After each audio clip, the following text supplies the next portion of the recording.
So you made this interesting analogy to me that Aragorn and Baby Yoda were the same age, but they're not really. But how old is Baby Yoda? It's not Yoda. Baby Yoda is, I think, reported to be about 70 years old. Really? Yes. I thought it was 50. Okay. Okay. Well, here we go again. Here goes the Google machine. 50. You are correct. Yay. I was right about something. I don't know why I thought he was 70. So Aragorn was 87, so he was still older than Baby Yoda. He was still older than Baby Yoda. But both kind of same ballpark. Both younger than Bilbo, who was 111. True. I was thinking of why can I not remember his name? Edward from Twilight. Oh God, I don't remember how old Edward from Twilight was. Hang on. How he was Edward from Twilight? Yeah, he said he'd been 17 for a while, so that's a red flag. Or 19 or whatever. Yes. I've been into 17-year-olds for a while. Oh God. Where's a steak? I think it'd be funny to start a meme where you've got like Baby Yoda and then like an age progression. So you've got Baby Yoda and then you've got Aragorn and then you've got Edward from Twilight as the oldest in the series. Put these characters in order of age according to what you think they should be. Pop culture is a trip, man. So how old do you think Dot was in Dot and the Kangaroo? I would guess that Dot was between 5 and 6. Really? Yeah. Wow. Well, you read the book, so and maybe. That's not based on any clear memory of that. I bet it's in the wiki, though. So, hi, everyone. Welcome to Dreamland, the RetroBlasting podcast. My name is Melinda. My name is Aaron. And we are talking tonight about Dot and the Kangaroo, which was a wonderful, debatably, from the 70s cartoon movie that I grew up with that came on TV in America for me like all the time. I have no idea why, but I think it was on, I don't know if it was on regular cable or if it was on Showtime or what it was, but like I watched it. It came on over and over. So I constantly had it on, like getting ready for school or, whatever. It was just always on. So I've seen it a bazillion times. And so I never really knew a lot about it other than it was really, really sad. Mm-hmm. And it was one of the many movies as a kid that I watched that was really, really depressing, but I really loved it. And that includes things like The Neverending Story and The Secret of Nim and Bambi and Watership Down and Last Unicorn and all of those kinds of things, which were my favorites. I always liked programming that had a melancholy aspect to it. Yeah. Yeah. And so this definitely had that feeling to me of just being like a bittersweet. Really, this one's kind of more bitter than sweet. Having watched the movie, it was a lot more bitter than I expected it to be. So, had you heard of this before at all, or? Yeah, I don't think I ever watched it all the way through as a kid. Like, I think it's the kind of show that if it was on TV, I probably would have skipped past it just because it is very. Little girl riding around with a kangaroo. I just don't know what would have stopped me. No, it didn't stop me on the channel. Well, I mean, you have sisters, right? So I just thought, well, it's possible.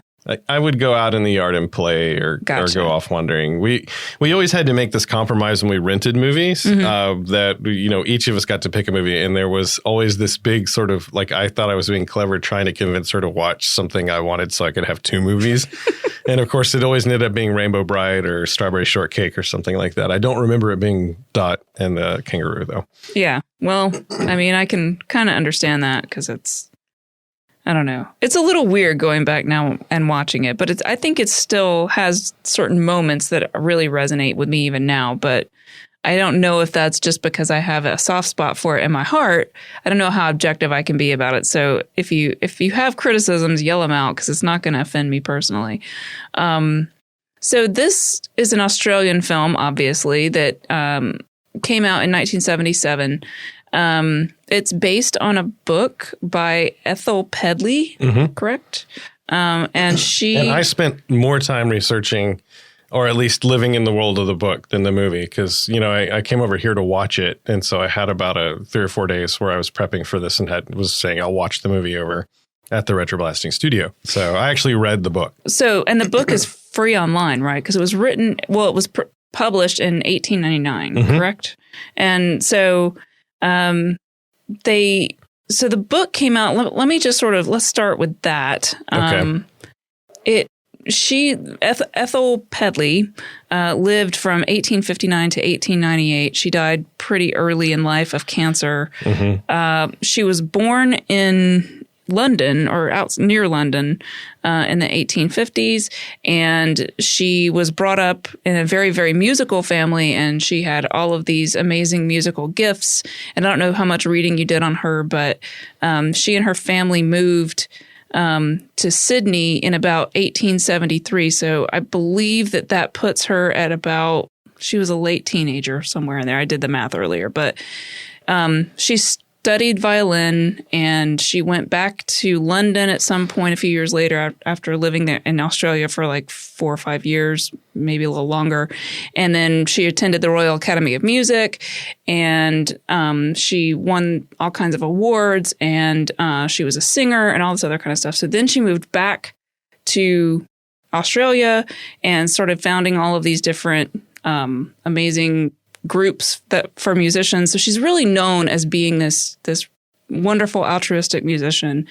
She only really has one published book, and it's this one published posthumously. So yeah, and they think that this was inspired by when she lived or visited her brother, who had like a big plantation or home that was right near the bush.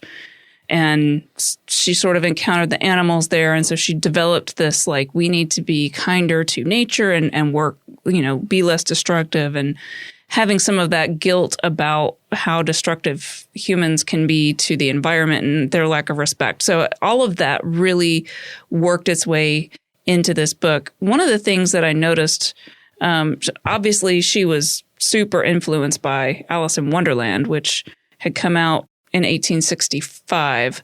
So that was fairly recent, and I'm not sure how popular it was when it was first released. Obviously, it's a classic, but probably didn't start out a classic. It probably took some time. Maybe. But I know that this was apparently the first book in which the animals that are depicted are clearly Australian rather than European animals. So this was like the first big thing like this that featured all of the cool animals that are so native and unique and specific to Australia. And so it was kind of a cool thing. And then that's also true of the movie adaptation. It's the first animated movie like that has Australian. A large portion of the budget for the movie was provided by Australia, via the wildlife sort of side of the government. So the money, they ponied up a lot of money to get the movie made and produced. And by all accounts, it was a fairly successful movie. It kind of made the breakthrough, like you noticed, into the American markets. It was on repeat on some of the channels. And I'm pretty sure I saw bits of it, going by. And I had a good friend at that, at a young age in the 80s and 90s who he was born in Australia, and his family spent time there. And when I would visit, there was a lot more of the sort of more Australian stuff for kids around, entertainment wise. So I probably got exposed to it, or at least was brought up by his mother, because I did it was just like my best friend in elementary school. So I spent a lot, like split the time. Either he was at my house or I was at his. Right. Sure. Well, so this is something that may not leave it in here, but it's something interesting that I found. So Ethel Pedley had a friend, Miss Woolley Darlinghurst. Was that her companion who she was? Her companion? Yeah. Mm-hmm. Now, she has a late husband as well. At least that's the woman does. Yeah. But not Ethel. Because I read I've got her biography here, but she took this person with her, this lady friend of hers, to London when she went back and secured funding to start some sort of big scholarship fund and all of these other things that she started for music in Australia. And she had gotten the funding by going back to London, and she took this woman with her, and then she brought that woman back with her and ended up dying in her home with her. They were like BFF. And as far as I saw, this lady No, you're right. Her BFF was her late husband. So I saw the term late husband when they were discussing Ethel Pedley, but they were saying she lived with her companion and who survived her late husband. Right. So it just was interesting to me. It made me wonder, like, if it was one of those situations where they were like, in love with each other, but like couldn't really say that at the time. That was very common at the time. And that language did signal to me, like it rang a bell in my head, because there's a lot of ways that people would signal that it was an unconventional relationship at the time.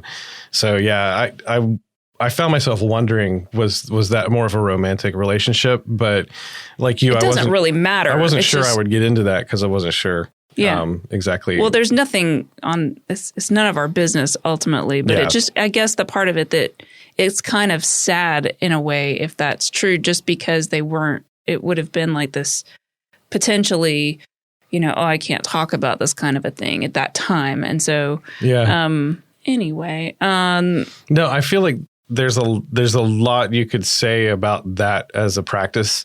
And I've seen recently some people like on their Twitter accounts talking about, man, I love how they dealt with gay relationships in the past. And they would read these obituaries of like, so-and-so always described in this way, survived by his longtime companion, it was one of those things. Companion is that thing where it's sort of like a signal of, and I almost wonder if she had more freedom in somewhere like Australia where it was a little bit more, it's more isolated and just kind of maybe not in the larger cities, but, I watch things like Miss Fisher, and I kind of get into that. I know that's fiction, obviously, but it kind of is like set in that time period of like the 20s. And, so this is rewind back 20, 30 years. Fiction is how we talk about real things that confuse and make us uncomfortable. So, yeah. Right.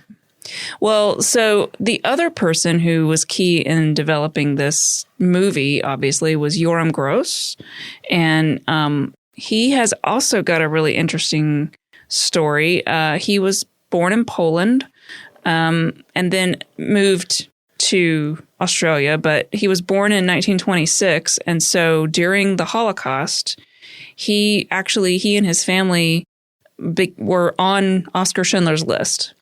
And so I don't think they utilized the list as their means of getting away, but I think they sort of moved around and went house to house and hid and managed to get out of Poland and eventually made it to, apparently, I'm reading here, he apparently moved hiding places 72 times, he and his family. Wow.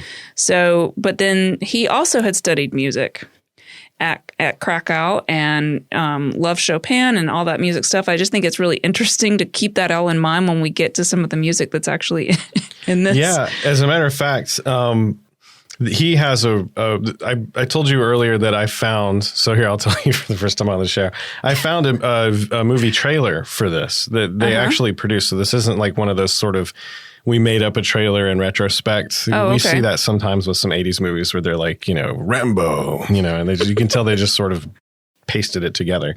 But he made a trailer, and it actually features the voice actor for the platypus, who would correct me the correct name if he were sitting here, which would annoy me.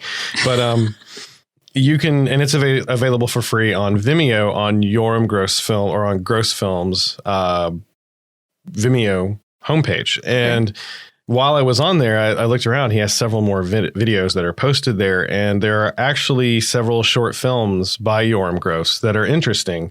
One of the ones that I actually ended up watching was one called Kaddish, which is a traditional Jewish hymn of mourning. And so he made one with the film company, and it's very touching, and it's got a very experimental, like if you've seen a lot of experimental student films, this is clearly not a student film, but one of his more experimental films. Another member of his family is playing the music. So it's kind of a nice violin piano piece that follows the pattern of the Kaddish. And it is very interesting. It's like you see children that he misses, you see adults, and the video style is sort of that weird reverse line drawing effect that I think you could do easily and for free in Adobe now. But I'm sure when this was made, it was much more difficult to achieve that effect. and has some other interesting effects to it. And it finishes with a very touching sort of memorial to the Holocaust. So he's clearly dealing with some of that. But if you're interested in seeing some more, not all of it is that serious, more of his experimental pictures, you can go watch them there, including the trailer for this, which features several of the songs that we'll be talking about. They cut in and out, and it's got Dot, the kangaroo, and the voice actor sort of guiding you through it, who turns into the platypus a couple of times throughout the trailer, which is like 4 minutes long. Wow. Like it's a little... So it's like a quarter of the movie. Just kidding. I wish. Oh, wow. Well, so this was made, like I said, in 1977, and they used this really interesting technique where they would film real, like, moving, like it looked like they took a video camera and sort of traipsed through the woods in the outback, like in the bush or whatever, like in Australia, filming real trees and foliage and all that kind of stuff, and then just drew on top of it and superimposed, almost like rotoscoping, but slightly different. But like in reverse. It's like they laid a gel over the top of a tracking shot. Yeah. And then they hand animated where the animated character would be in that two-dimensional representation of three-dimensional space. Right. And I'm here to say I kind of expected to laugh at this, and technically I was really impressed with it. I mean, the stills do not do it justice. So if you're looking at the still of the cover of Dot and the Kangaroo, it looks really, really bad to me. It looks like especially those, now. Like your teacher would have those transparencies in class with pictures. It has a look of like they hand painted on a transparency. But them actually putting them, it feels like they have weight in the scene, like as they're walking through. Like it's pretty good, you know, for what it is. Like it was made, this whole movie was made for like what, 25, did I read that right? $25,000. It was not a lot. It doesn't have a huge budget. Like even last year when Cats came out, you had very sophisticated, very expensive effects, right? And these cats were animated into a movie and their feet were clipping through the floor, or they were drifting or floating above the perceived reality that they were supposed to be in the middle of. Can we talk about the Big Rigs video game? There's probably... The bridge, just like the footers of the bridge just floating like several feet above the ground. Or yeah, even you go back to like the Smurfs cartoon and you can always tell what bush somebody's hiding behind because it's a different color than the rest of the bushes. Right. But oddly, everything there does have a very strong physical presence in the real video that they filmed. Well, so I know you read the book. So as we go through, I've got sort of like the Cliff Notes version so we can kind of go through what happens in this movie. For those of you who haven't seen it, spoilers. And then you can tell me anything that jumps out at you that was not like that in the book. Well, the first thing that I wanted to make sure that I'm touching my screen like I have the touch screen.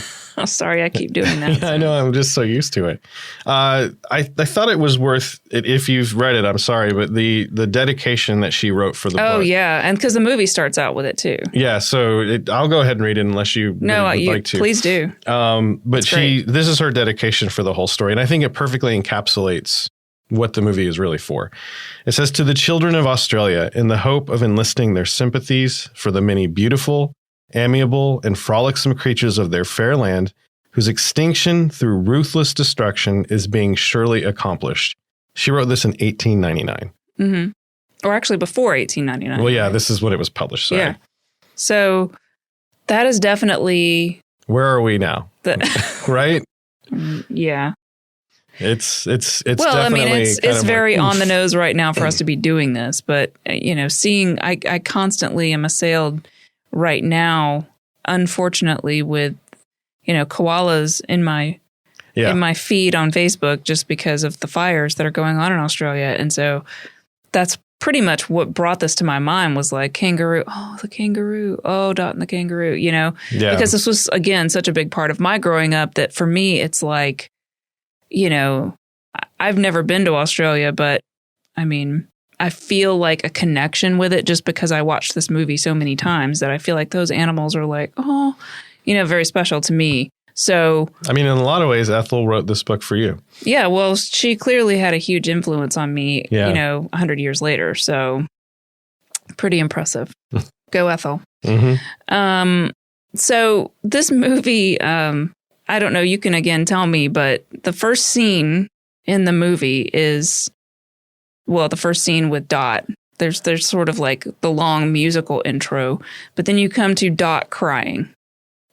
So the first scene in the movie is Dot crying, and then she immediately kind of has this flashback to how she got into the pickle she's in. So she remembers being at her house with her sort of pioneer-looking parents, and they, you know, she wants to go out and play in the gully or whatever she calls it, and she's like, her mom's like, it's getting close to dark, and she's like, no, I want to go. It'll be fine, Mom. And her dad's like, oh, let her go. And so she sort of traipses off, and she's being stupid, and she's barefoot, and it's getting to be dark, and it's like bad parenting. Well, I mean, you're a parent, like you're watching this, are you going like, what is happening right now? Or are you just like, it seems fine? I think a lot of this stuff changes over time. And, you know, where I live now, I don't do a lot of just like unattended, why don't you go experience the universe for yourself activities, just because there's so many people around and busy streets and things like that. But we're talking about Australia, where it's not really people. There's dingoes and but all the kinds dingo of, could eat your baby. Yeah. And not laughing because it's funny, but because it reminded me of Buffy, the Vampire Slayer, the band for that.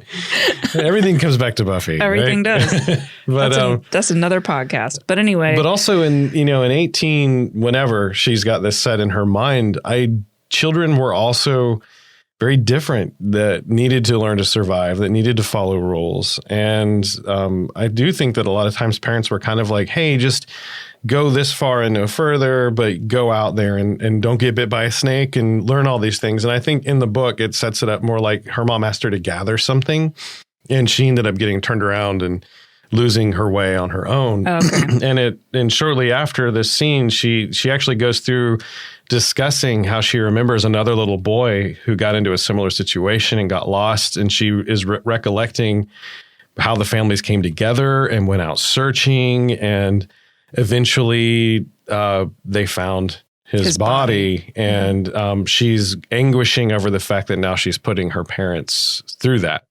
So I think to today's helicopter parents, in a world where we're so hyper aware of every threat and danger to our children out there, it's difficult for us to imagine this. But I mean, even when I was a kid, I can remember my parents saying, hey, try not to get more than an acre away and stay where you can hear me if I shout for you, and be home before dark. And I think a lot of other kids had way more freedom than that. You know, yeah, and I would go wander the mountain that I lived on. Mm-hmm. And there were times I'd run across snakes or holes in the ground or spooky old cabins where who knows what old moonshiner was up there like, oh, look, it's a dude, you know. So I think, you know, we live in this false sense of fear because we're just hyper aware. But that doesn't mean the threats aren't real either. I mean, I think back then there were a lot of kids that were lost. Well, yeah, I think so. But there were fewer kids, so. Because they got lost. Well, I mean, there were less people in the world. Yeah, especially in Australia. Well, so she wanders off, and so it gets back to the point where she's sort of sitting there. All these little animals are kind of looking at her like, what are you doing here? You don't belong here. They're all kind of like making their little sounds. And then this kangaroo comes up to her, and she starts making this weird clicking type sound. And she hands her this root, and like somehow signals like eat this root, and so she eats it. In the book, it's a berry, or I think. It looks. In the movie, it's a root. It is. Yeah, but the book calls it some sort of magical berry or whatever. Like she's kind of like she's kind of tongue-in-cheek. She's breaking the like don't like accept candy from strangers rule right away. And at the very end of the book, she says, "Don't eat strange red berries unless a kangaroo gives them to you." Like. Right. Does she? Yeah, she actually does. And she says she has a whole little... 2 kids. Yeah, the more you know, star goes over. And she's like, by the way, kids, if you get lost in the bush, the best thing you can do is stay where you are. Don't try to find your way home. Your best chances if you stay right where you are. So she's like Rambo, the Force of Freedom cartoon where she builds it into the story of like things not to do so that you can say, by the way. Yeah, and she's like, kangaroos who put you in their pouch and take you home are extremely rare. And so don't accept red berries, because red berries are almost always taught to you as being poisonous. Mm-hmm. Don't eat them unless they're given to you by a magic kangaroo, which, by the way, are pretty rare, is kind of where she leaves that. Okay. So I was kind of proud to see that she did that, because even halfway through the book, I was thinking, please don't say it was red berries. Well, so Dot, the kangaroo looks at Dot and she's like, I don't understand you humans. Your fur is so shoddy. She's like, well, this isn't my fur. It's my dress. Her dress is torn. She's not wearing any shoes because she's kind of dumb. And she eventually ends up having to get in the pouch of the kangaroo because she can't walk fast enough to make any kind of headway. It doesn't immediately seem like she's trying to find her way home. It's like she's already kind of given up. So it's weird. It's like she gets in the pouch of the kangaroo and they go hopping off, but it's like, are you going further away from your house or what? Yeah. So then they get to the watering hole. In the movie, the next scene is they get to the watering hole. There's the little song with the ducks. And they're like saying, I don't know if it's safe to drink the water. So can you test the water for us and tell us? Because there were humans here recently. And we don't know if they poisoned the water or if they, did something to the water. Yeah, right away, you're thrown right into the fact that every wild animal in Australia is terrified of humans because they will hunt them, kill them, to eat them. Just terrorize them in some way, burn things or just whatever. Yeah. Yeah. So they're like, I don't know if it's safe. Kangaroo, can you use your ears and everything to do that? So I know you're concerned about they're just going further from home, but early on they are discussing, at least in the book, that she's lost her way, and the kangaroo has this kind of clever wordplay. She thinks that her way is a physical item that she's lost. They do that in the movie, which is to me kind of annoying. It's like, well, just say I've lost my home. Yeah, which she says, how stupid of you humans to only have one. Of course she'd lose it, right? Because her point being that the whole outback is really wherever they can find comfort and safety is their home. Well, the whole thing, that's a part that really reminds me of Alice in Wonderland, because in Alice in Wonderland, I think it's Through the Looking Glass, she comes upon one of the queens. I think it's the Red Queen, not the Queen of Hearts, the actual Red Queen. And she says something to the effect of... Like the Fairy Queen? She says... Because there's a Red Queen and a White Queen and the Queen of Hearts. There's three separate queens. But anyway, so the Red Queen, she comes upon her and she says, I've lost my way. And she said, your way, all the ways around here belong to me. And that's she was echoing that pattern a little bit. It kind of reminded me of that a lot. But she's like, okay, look, we'll try to I know somebody who might know. So let's go to him. So that's why she's like, okay. And they go together. She's actually going towards home, but away from home. Because she thinks she's going to someone who can help her find her way home. And of course, she's thirsty, and that starts the whole bit with the watering hole. Right. So they get to this watering hole. In the movie, this is the point. Well, this isn't the point. Earlier, when they're hopping, she sings this song, like when they're going to the watering hole of to ride in the pouch of a red kangaroo. But the best way to travel is smart thing to do is to ride in the pouch of a red kangaroo. Is to ride in the pouch. And then as I'm watching this with Aaron, I'm thinking, oh God, this is not my favorite thing. Like the songs are not my favorite, except the Bunyip song when we get to that. But and then the Ducks song. We love to splash the water with our wings. It's like, oh my God, stop. I can see whole rooms full of like kindergarten or pre-K kids, at that age for like 4 years old or something, absolutely uproariously laughing and doing this as a class with the, the dance and the steps. I really think that this movie was probably single-handedly capable of wrangling entire schools of young children into like group activities and behavior. I think you're right. I think, I remember being a little older when I watched it, like 7 or 8, but I think younger children probably like the songs just fine. I think I just kind of skipped over them and they'd play them over and over. Sure. And over. So then they end up going to sleep. And then she wakes up, and this is in the morning when Dot wakes up is when the kookaburra is there. Yeah. And I don't even think they say the word kookaburra in the movie. I think they may say it in the book. I haven't read the book, so you would have to tell me that. But they use a lot of like adjacent names too. So like there can be scientific names or common names, and sometimes they alternate. I assume it's a kookaburra. Here's why. I don't really know all the Australian animals.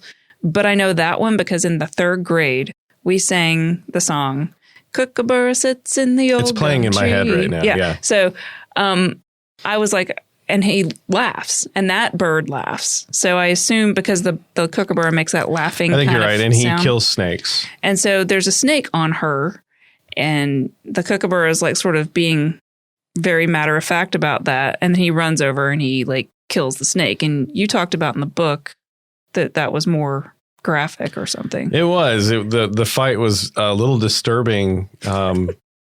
But between the kookaburra and the snake? Between the kookaburra and the snake. So he comes down and it's like literally describes the kookaburra smashing his head into a rock over and over again. And then by the end, the kookaburra has half ingested the snake and it's just the tails hanging out of the kookaburra's mouth. And so it can't reply to her questions because its mouth is full and that would be rude.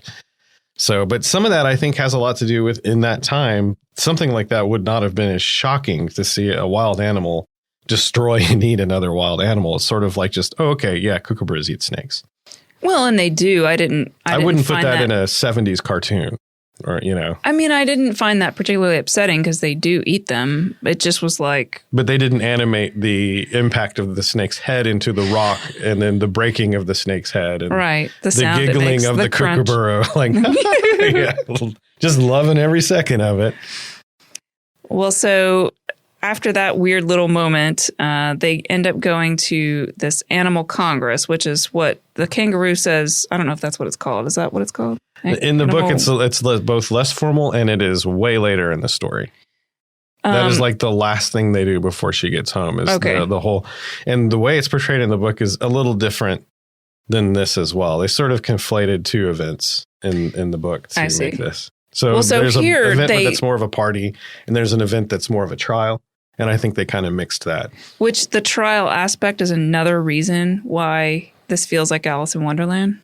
Right, like because this sort of kangaroo court. Well, she's on trial in that. I wonder if this is where the term kangaroo court came from, unless that's a really disturbing idea, and I'm sorry I brought it up.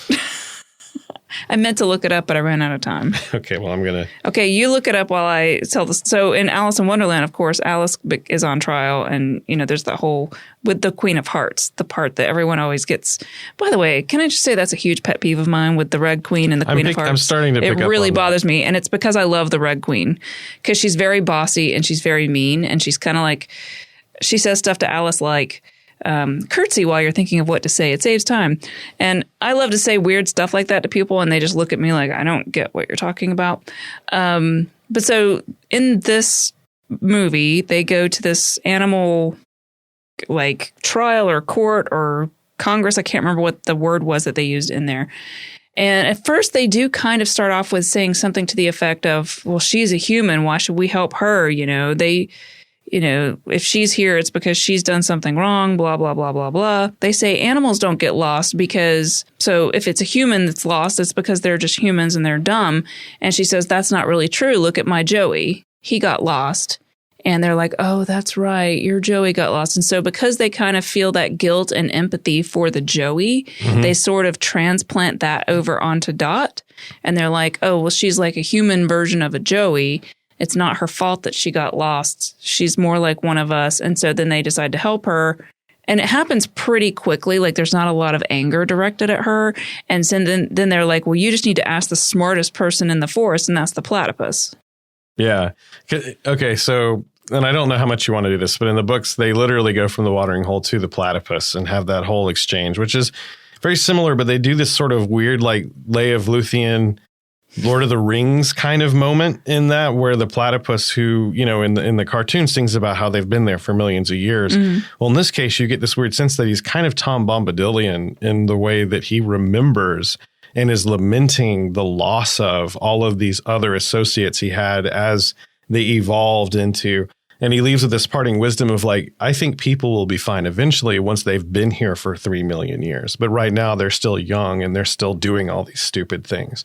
It's a weird moment that's kind of worth going back and kind of looking through. And he does sing a song, but it's more of a sad song. And it ends with him crying, like he's just weeping. There's no wife there. It's just him. Yeah, in the cartoon, he's with his wife, and he's just kind of this arrogant. And he is that arrogant. It's just when he goes into this, and he sings in like Oxford English, like really antiquated and ornate stuff. But it really, she does seem like she's outreaching herself and trying to create a Tolkien-esque sort of poem in that moment. So it was interesting. I kind of stuck a pin there. Like I'm curious. Kind of, she felt like she really went to a deeper place for that little scene. But yeah, Kangaroo Court. It's definitely of Australian. I mean, obviously called Kangaroo Court, but it basically means kind of like a false trial where you just have this. You mock up a bunch of people to make some outcome that you want to have happen. So I wouldn't say it came from this book, but a lot of people say it came from during the gold rush, and it got popularized more during American times from American newspapers and other sources. I feel like I've heard at least one or two dollops that mention the origins of that, but I could be wrong. Yeah, so my favorite podcast is The Dollop, so it's non-specific origin. Yeah, right. They tell her to go find the platypus, and around that time it starts raining, so the animals all disperse, and the kangaroo and Dot rush into this cave to get shelter from the rain. And while they're in this cave, they see all these cave paintings. And that's when the kangaroo starts telling the story of the bunyip. And so then there's this very melancholy, creepy song about the bunyip, which is my favorite thing. Oh, the bunyip's very bad, and the bunyip's very bold. It is like probably my most favorite thing, second most favorite thing about this movie is that song. And you made a really, really cool observation that's so spot on. So I have to give you credit for that when we were watching this. You were like, this song sounds like it could easily be sung by the guy from Dead Can Dance. Yes. And because now every time I listen to it, I'm like, oh my God, that's so true. Want that because he does. He's got this very... What you said it well that it's sort of almost cringe, but not. Yeah. And it's great. Maybe that's not a public statement you want to make because I think we both really like Dead Can Dance and we're not trying to insult them at all. No, it's just he has a very specific, not what you would expect. Like if you've ever heard Dead Can Dance, right? There's a female vocalist and a male vocalist. So the female vocalist has this amazing range. Kind of otherworldly quality. Sounds, yeah. And she does a lot of like almost throat singing and like African singing. And she can do all of these very difficult vocal maneuvers that she studies for world music type stuff. And then on the completely opposite end of the spectrum in a way that does not blend with that at all is that guy's voice. Yeah, I try to think of it. He's a mixture of like Frank Sinatra and something else, sort of like Frank Sinatra as the amateur can't sing but does at parties kind of guy, but still has the gift and has that amazing voice. But then on top of that, somebody who is like Neil Gaiman or something. Like if Neil Gaiman had Frank Sinatra's voice and decided to sing world music, right? That's what we would have. That's it. Yeah, but it's like he takes himself seriously enough, but not like where he. But it's like he stops when he knows he's gone. He's gotten to the point where he can go. And he just stops. But whatever he does, it's his little area and he nails it. Like he does a good job. I'm not at all taking anything away from him. But it's like no one else could really do that. No. Not even Frank Sinatra.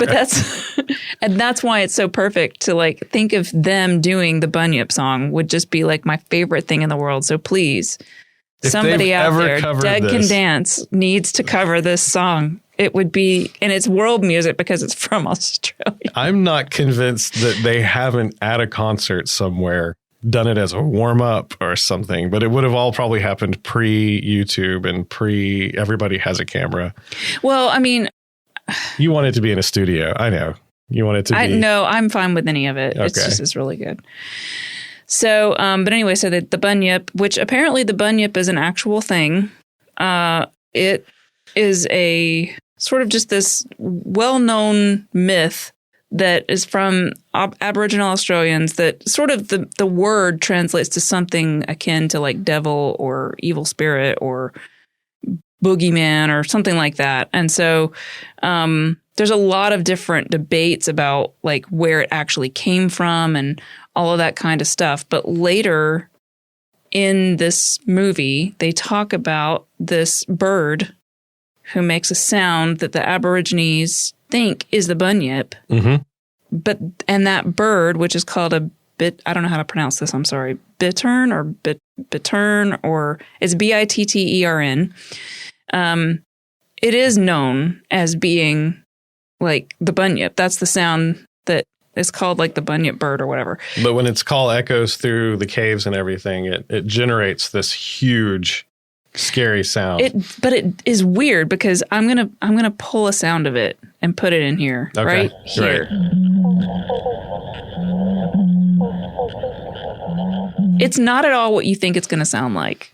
So it's very low, like it's very weird. It almost reminds me of the didgeridoo sound more than it. Have you heard the sounds that so we have a whole network of microphones underneath the oceans that do nothing but just listen for submarines and other things. It's a SOSUS network that's literally there to detect people sneaking up underwater. And so these are hydrophones that are constantly listening and being recorded and analyzed by computers. And in the last couple of years, they've declassified a couple of weird sounds that they've heard in the ocean that they can't say as a whale. They can't say as anything. And I think they're pretty certain. It's Sasquatch. We finally found him. They were wondering. They're pretty certain that what you're hearing is the sound that icebergs make when the bottoms of them are scraping across the bottom of the ocean. But they are some of the most eerie sounds.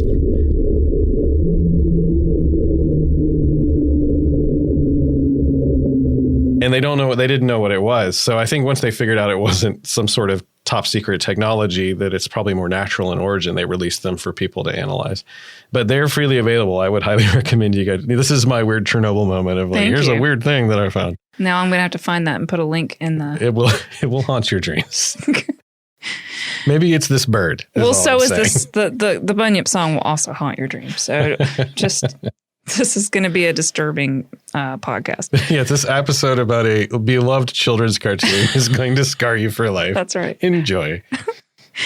So they have the cool like Aboriginal type drawings. And they animate them, I think. Yeah, right? they animate them, and the bunyip's like running. And the song says, you better come home quickly. You better hide very soon, because the bunyip's going to get you in the bunyip moon. That was a parenting technique. Get home. Get home or the bunyip's going to get you. Yes. Yeah, it's like a boogeyman type story. But it's very creepy and haunting and in a minor key, and I love it. So anyway, the next day they get to the platypus. Mm-hmm. And by the way, within all of this, it breaks away occasionally to show Dot's dad and his friend, who are these like pioneer dad type guys, and they're out looking for Dot, these two dudes. And the one guy kind of reminds me of Sam Elliott. Yeah, very much. Big white mustache. The dad's friend. Yeah. Who is pretty cool. And but then he's the always dad, ready to, yeah. The dad is like completely worthless. Like, he's like, I don't know. This is the guy who said, oh, it'll be fine, Betsy, or whatever the mom's name is. Just let her go out and play in the bush, and then she gets lost. It's like most inept dad ever. But so he's like, every scene where you see him, he's got this tuberculosis cough that just keeps getting worse and worse. No context for it. No context. You don't know why, but it's like, I always kind of thought it was because he had been yelling her name for so long that maybe he was going hoarse.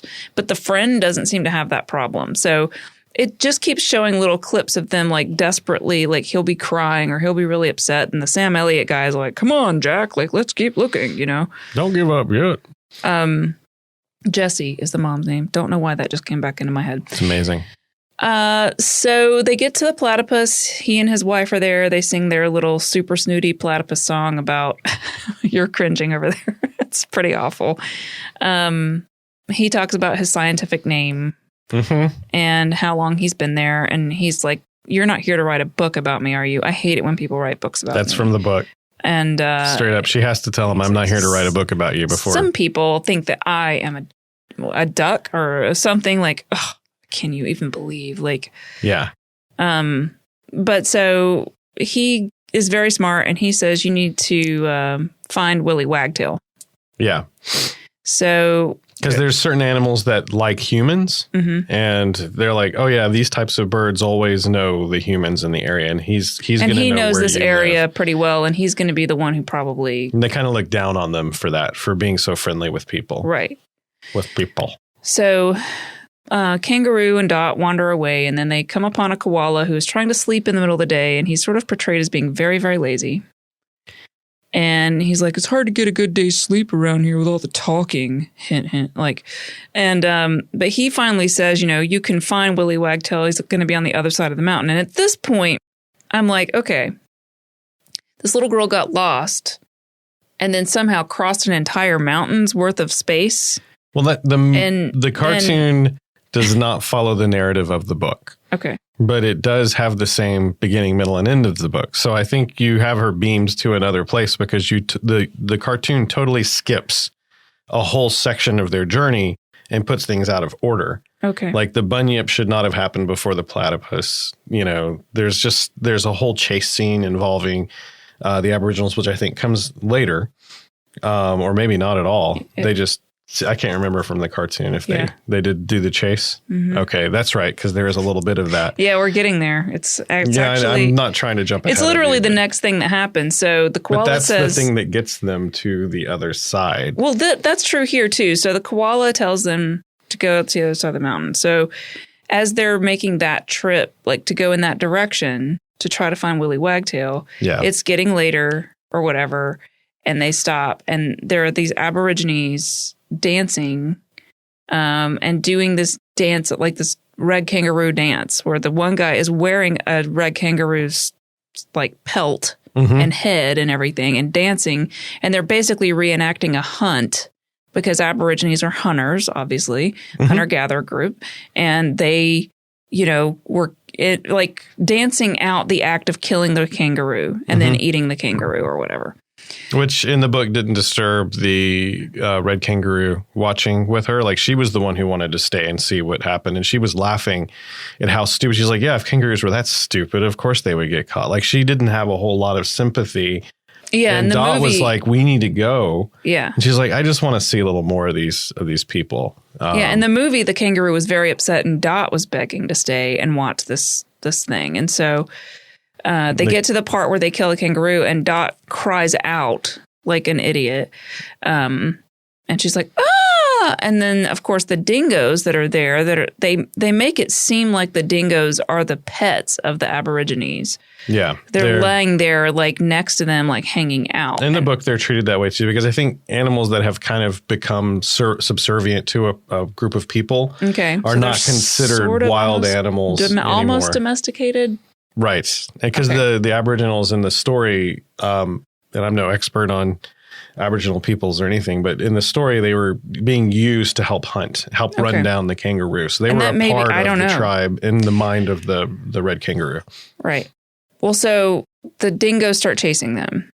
Yeah, because it picks up her scent pretty quick. Right. So then they're like running, and then the music turns into this very tense, like that I remember that music so much. And so Dot is in her pouch and they're hopping and trying to get away, and they get to this big like ravine that they have to try to get across, and it's too far for the kangaroo to jump with Dot in her pouch. And so Dot's like, if this is my fault, you've got to like leave me here because you'll get killed. And she said, never again. Mm-hmm. And I believe she said that in the book too, right? Like she said, never again. I will never leave, because that's what happened before. The dingoes were chasing her. Yeah, she left her baby out. Like that's why she left the baby and hid him in the bush. And that's when she lost her Joey. Yeah. And so she's like, never again, whatever happens, I'd rather die. And so she fights with the dingoes and kicks them and does all this stuff, kicks them down the ravine and does all this different. This is another point where the book is more graphic than they'd want to animate for a children's show. I mean, she fairly destroys the dingo that comes up. Mm-hmm. So the fear isn't like a one-on-one fight between a kangaroo and a dingo. It's the fact that there's a pack of them and then a bunch of Aborigines involved. Sure. So she can defeat one, which she does. She lures one kind of out, handles it, throws Dot in the pouch, and then... So she makes this very huge jump across this ravine or gully or whatever you want to call it, pretty steep area, and she catches it with her front feet. And she's clawing and trying to get up, and she's too heavy because of Dot. But she eventually manages to claw and scrape her way up the top. And then the book she just was so mean here. It was like, and she made it. No, she didn't. They're falling backwards. But she reaches, like the book kept waffling. Yeah. And well, it does in the movie too. Thing. It's very Gandalf, like in the Moria, you know, like, oh God, you know. Fly, you fools. And so, yes. So she's like, she finally makes it to the top and then she just completely collapses. She's like, those dingoes aren't going to stop coming. And this is the point in the book where they talk about the bunyip. Because as she's laying there panting and you think maybe dying, she tells Dot goes, are we safe? And she goes, no, make a lot of noise. And so Dot starts making loud noises. And then in the night, the perception is that the loud noises are amplified by the cave she jumped into. And then the Aborigines run away yelling bunyip. And then the kangaroo says, you know, that's why I had you make the loud noises, is so that these caves amplify the sound. And then later that bird walks in and goes, oh, silly. I mean, you thought it was you. That was us. We're the ones who have this talent. And it makes the noise and demonstrates it, and then teaches Dot how to nurse the kangaroo back to health by opening a hole in the moss and getting water. And they nurse the kangaroo back. Right. And so the bird is kind of like a smart aleck. Yeah. But helps them out, impersonates the bunyip. And the kangaroo gets better and they slowly sort of, Dot walks on her own. The kangaroo sort of limps along beside her and they finally find Willy Wagtail, which is this black bird that has the most annoying song of the entire movie. In between here and there is the animal court. Okay. Where she's put on trial for the crimes of humanity. And they do act out an entire courtroom case with lawyers and a jury, and it eventually falls apart. Does anyone yell off with their head? No, but I mean, you might as well, because it is entertaining. They're all pretty dumb about it, but it all falls apart because the red kangaroo, they give her kind of the credit of like, well, if she's willing to forgive her having lost her Joey, then where do we stand in convicting her for the crimes of humanity? So it is still kind of the same idea. They simplified it for the cartoon by saying, you know, they transposing that Joey situation. They're like, no, if she can take her on as her own kid and forget that it was people who took her Joey away, then we can do the same thing. And that was sort of where, and then right after that, they meet Willy Wagtail. So clickety click, clickety click. I'd much rather read it on a page. All day long. I clickety click, clickety click, clickety, and just get used to it because it lasts. It feels like 10 minutes. Just when you think you're done with minutes, it, and you don't have to deal with it. That's anymore. What's so weird. So this little annoying bird is dancing and whatever, and singing his little dumb song. And you're like, oh my God, get through this.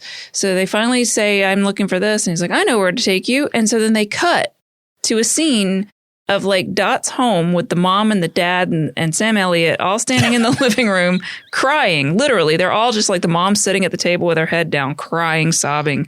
There's a lot of crying in this movie. Especially for this scene. And it's very melancholy and very sad because they assume Dot is dead. He hasn't been able to find her. They've been looking for days. The body. Yeah. They can't, nothing. And then there's a hard cut. And like, keep in mind, Willy Wagtail has finished his song. Dot and the kangaroo have told him where they need to go. He's like, sure, I know where to take you. They had cut to the crying parents, and you're thinking any minute Dot's going to come walking in the door. Instead, it literally hard cuts back to Willy Wagtail singing that song again. It's like they made a mistake in editing. It does feel like that second little clickety click part is really, really poorly timed and weirdly like edited in where it shouldn't have been. It's almost like, can you just edit that clip out? Yeah.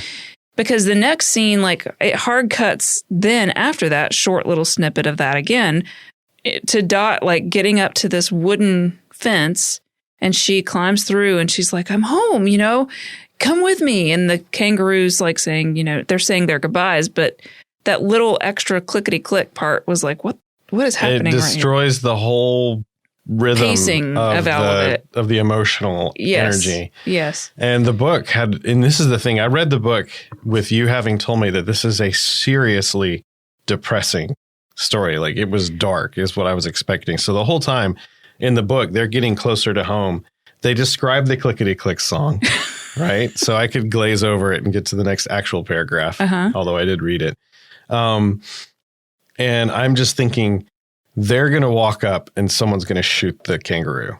Like, that's what I was expecting the whole time, was something that would deliver that payload. That's a good guess. And then in the book, she says, she runs up and the first thing she's crying out to her parents is, don't shoot the kangaroo. It helped me. So like she's even leading that sort of suspenseful idea that white people be so volatile. They're going to shoot the kangaroo. We love to shoot stuff. And, that statement sound maybe out of context. That is the context of the book. The book has some what would today be considered kind of problematic sort of. Yeah, I mean, not to skim over that, but it was written in the 1800s by a white person. Right. There's some super, I'm not even going to say not problematic stuff. It's pretty, it's of the time that it was written, for sure. It is, and it's definitely it's beneficial to read the book with some other experience with other literature of the time to kind of get your head in the right place. Right. This is not to say anything negative about her work, but yeah, there is that sort of whole attitude. Although she does say something to the effect that white people are worse than the Aborigines in terms of the animals' perception, because they do what they do, not even to because Aborigines had to eat animals to live, whereas white people just do it for sport and fun. Yeah. Is the way that I believe you said that she had written it in the book. Is that correct? That's the attitude you get, is that they're scary, but they're almost like their own kind of predator in the wild. Right. Whereas you have she's speaking from her own perspective writing this. You have all these people who move into Australia and they clear out the space for their farms. I mean, she actually makes Dot go through a lot of permutations because Dot's like, I won't do these things. When I get back home, I will stop this, all this stuff that's happening. And she's like, you won't have any kangaroo purses. She lists products specifically. And she goes, and beyond everything, you will not eat kangaroo tail soup. So you can tell that there's some things that that writer, Ethel, is like, these are some really messed up things that we're doing. Mm-hmm. And she is expressing the wild animals are terrified of people, specifically the settlers, because they appear to just kill for fun. And think about, it's 1899. You have a whole bunch of people out wandering the woods. It's not out of the question to imagine that there were people who just had some spare gunpowder and were just like, bang, bang, doing stuff like that. And that clearly bothered Ethel. And she's probably witnessed some things that upset her. Clearly. Along those paths. So that's a great point to say that as she's running up to the house, the dad does draw his gun and he draws a bead on the kangaroo running through the woods and even pulls the trigger and fires. And he misses and it ricochets off a tree. And Dot is like, don't do this. She has saved me. And at that moment, Dot is running towards the house and she's clearly still talking to the kangaroo. And the parents are noticing that she can talk to the kangaroo. And so it's a very interesting, strange moment of the parents. The dad drops the gun and he's like, oh my gosh, it's Dot. And, on the spot, he's like, no more. We're done. No animal will ever be harmed on my property, in my control again because of what this kangaroo has done for you. And it continues on, right? It does. Because in the cartoon, it kind of ends there, right? Well, so in the cartoon, this is why this movie upset me, and not upset me, but was so poignant and sad to me, was that, it's essentially about a child losing her family and a mother losing her child. Like that's what the story in the cartoon is about. And it's a sort of almost like a coming of age, which is sort of like what Alice in Wonderland is. It's a coming of age story. So, you can never really go home again once you cross into puberty. You're never going to be a child again. And so that's kind of what's happening to Dot. She's having realizations about the world, that it's a violent, terrible, horrible, scary place. Mm-hmm. And you can never go back to the way it was before. And so it's a very sad, poignant, touching thing in that way. But so the kangaroo leads her to the fence, and then right there, Dot runs it. She's like, wait here for me. And the kangaroo doesn't say anything, and she goes running towards her house. And then the kangaroo is just gone. When she comes back and brings her parents, she's like, Mom, you got to come and see, and da-da-da.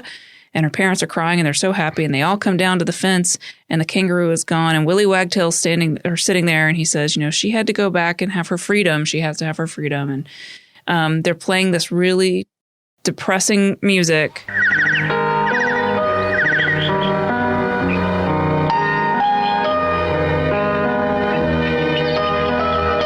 And Dot starts crying again. So the movie both starts and ends with Dot crying.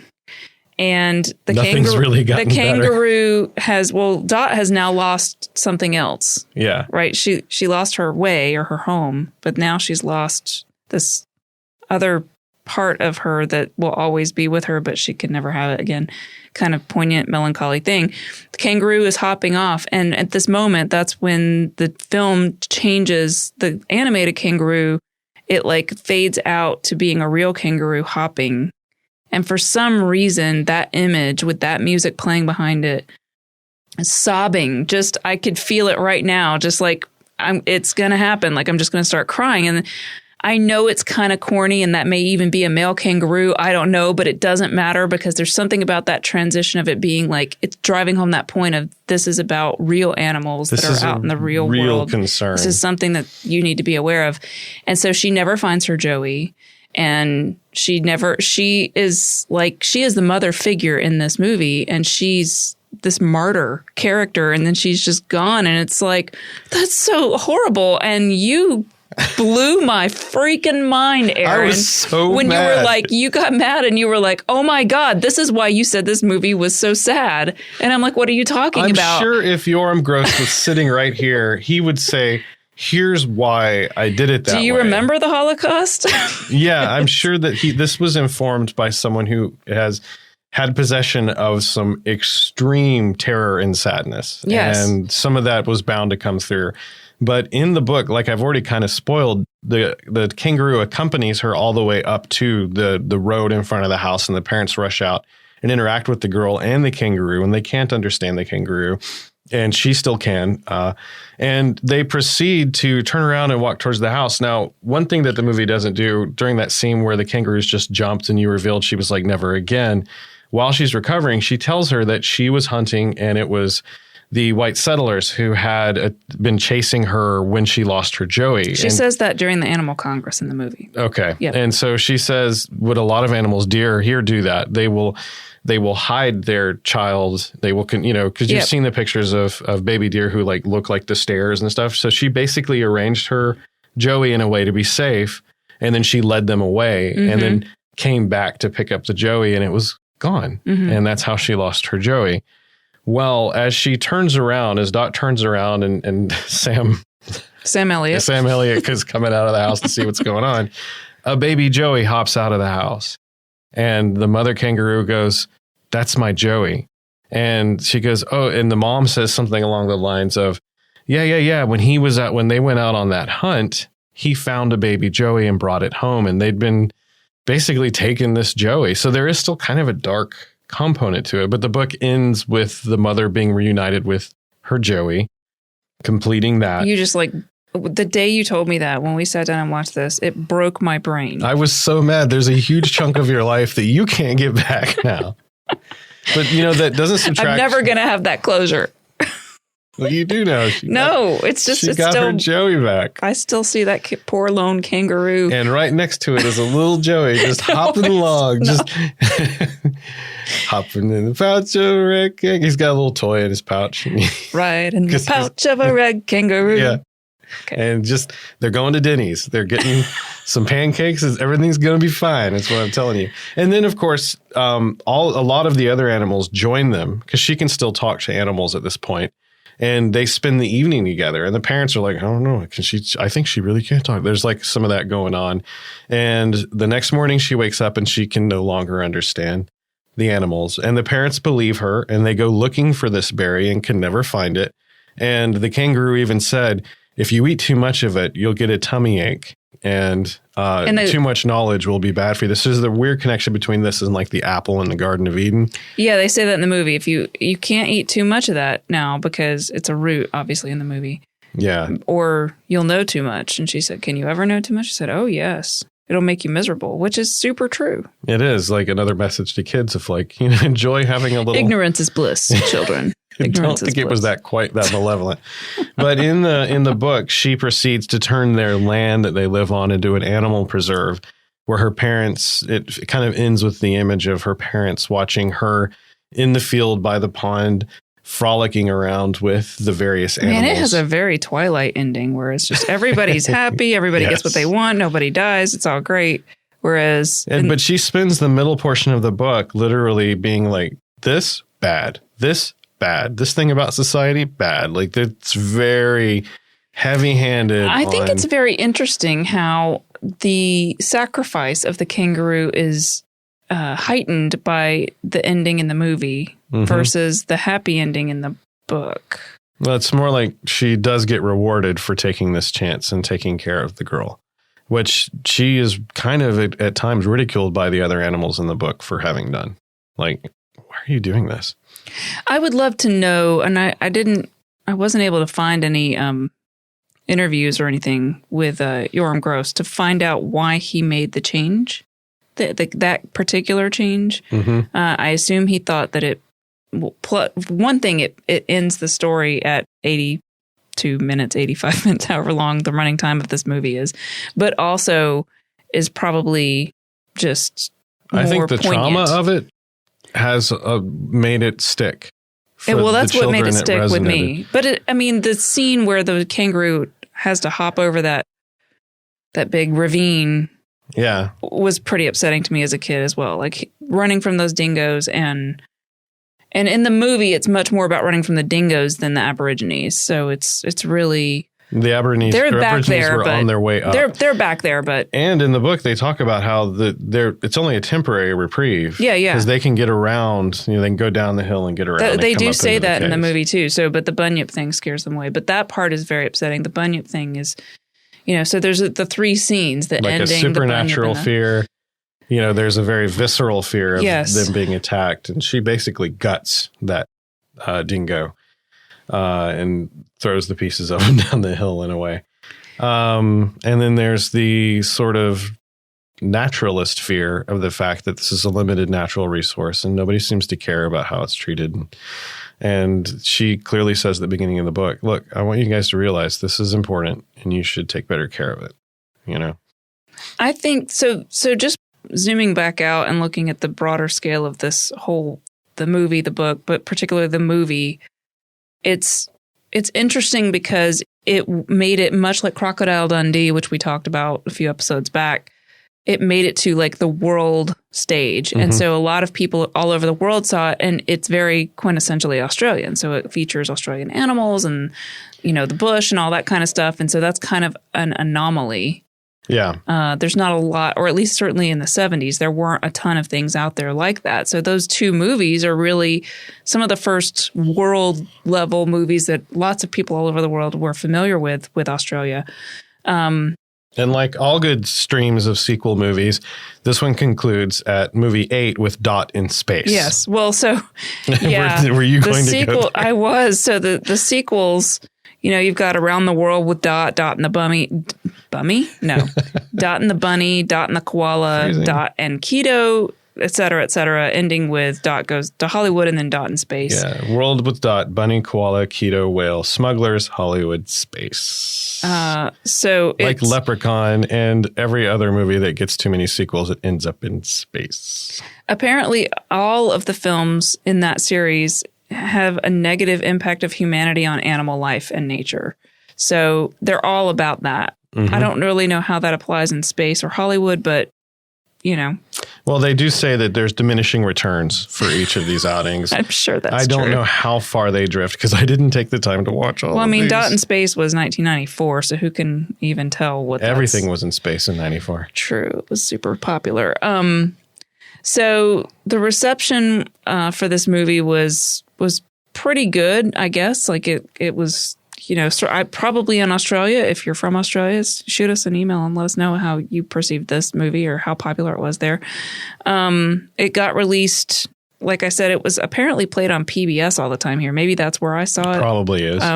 But I don't know. I don't know. It must have been on some other cable network because it was just constantly on here. The other thing I noticed is that when I looked through the list of actors and actresses, none of them were people that I knew.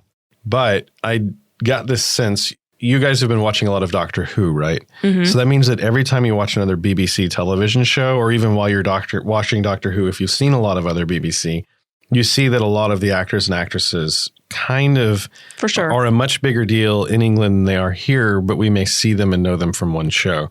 This was like that. Every single name on here, with the exception of just a few, were people who were in several other beloved shows and several other important shows, or were comedic actors coming from the same places that Crocodile Dundee came from and things like that. So I thought that was kind of interesting. I'm very isolated from it here, but I think if you were Australian and you were the right age when this came out, you would have been like, oh my gosh, it's got like Tom Selleck and all these other people of that sort of level in Australia in the show. Right. So the other thing that he made was Blinky Bill, the Mischievous Koala. Apparently that's a fairly well-known series of TV and stuff like that was on in Australia throughout like the 90s and into the aughts, etc. So yeah, I think that Dead Can Dance really needs to just do the Bunyip that's song. What I that's learned the takeaway, today. Really. And the book is for free on the internet. Like it's open source. I meant to mention that if you go to the Wikipedia article for the story, there is a PDF link there. It's public domain now. Yes, I paid for it on Amazon. Like it was not expensive. It was just a few dollars, but I bought it there.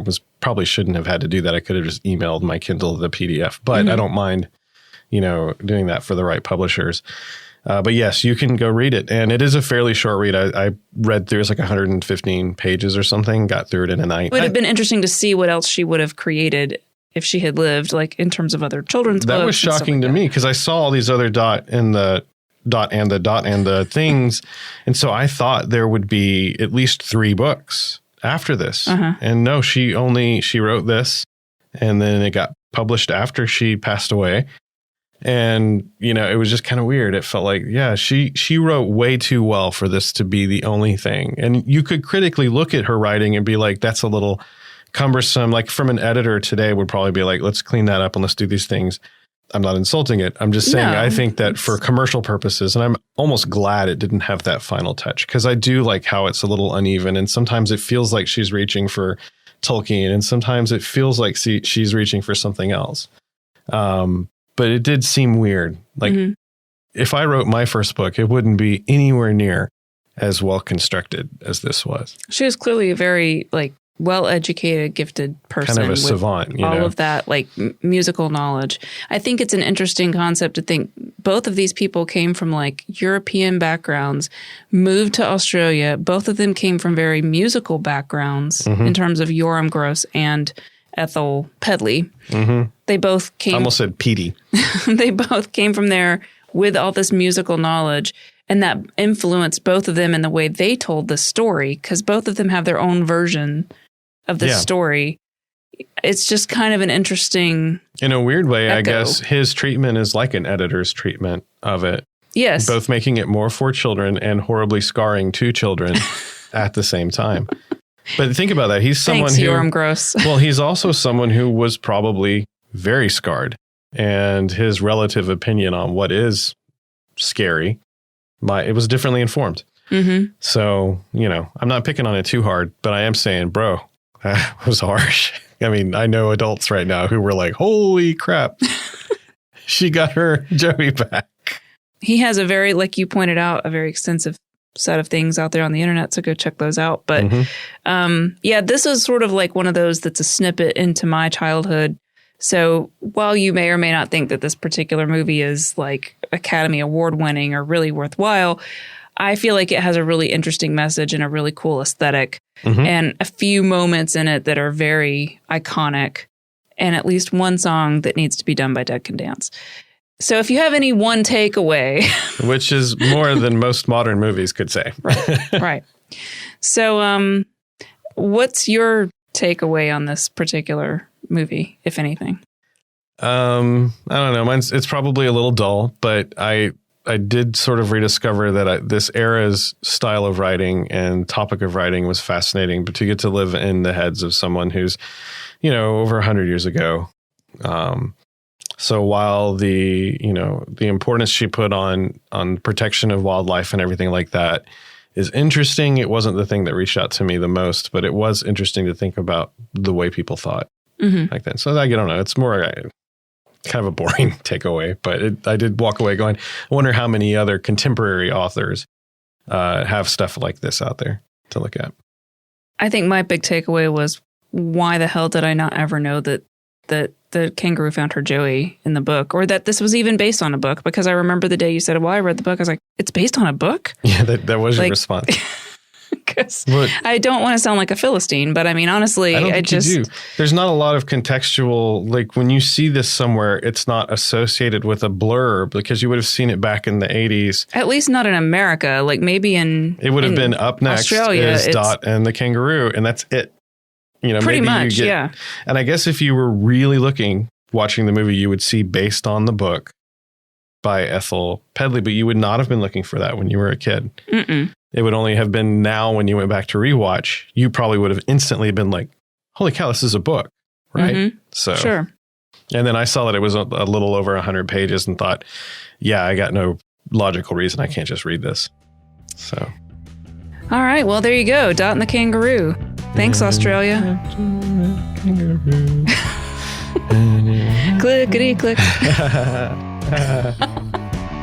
All right. Thanks, everybody. We'll catch you next time. Bye. Bye.